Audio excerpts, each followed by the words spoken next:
तो इस संविधान ने अगर आपको कुछ दिया है तो ये जल, जंगल, जमीन का जो अधिकार है वो दिया है, वोट का अधिकार दिया है, समानता का अधिकार दिया है, आरक्षण का अधिकार दिया है।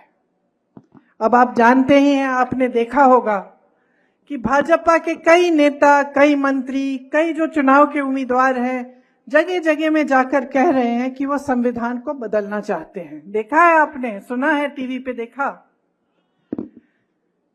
अच्छा, वो सब कह रहे हैं कि हम संविधान बदलना चाहते हैं।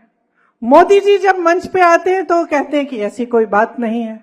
लेकिन अगर आप इनका इतिहास देखो और देखो कि किस तरह से ये लोग पिछले 10 सालों से किस तरह से इन्होंने इस देश में अपना राज चलाया है, तो जो करने जा रहे हैं वो बात हमेशा वो अपने छोटे नेताओं से, मंत्रियों से कहीं कहीं बुलवा देते हैं और सबसे पहले शुरू में उस बात को नकारते हैं।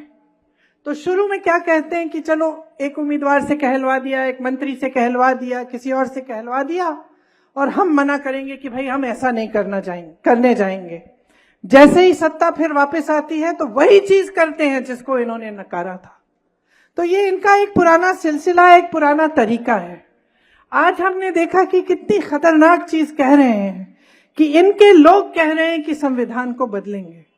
इस संविधान ने ही आपको अधिकार दिया, तो इसको बदलने का क्या मतलब है?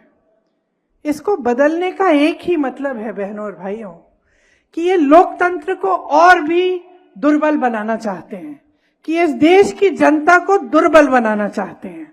10 सालों में उन्होंने ऐसा कोई काम नहीं किया जिससे हमारा लोकतंत्र, जिससे आपके अधिकार, चाहे आदिवासियों के अधिकार हो, चाहे दलितों के अधिकार हो, चाहे किसी आम जनता के अधिकार हो, उनको मजबूत करने का काम नहीं किया है, सिर्फ उनको कमजोर करने का काम किया है।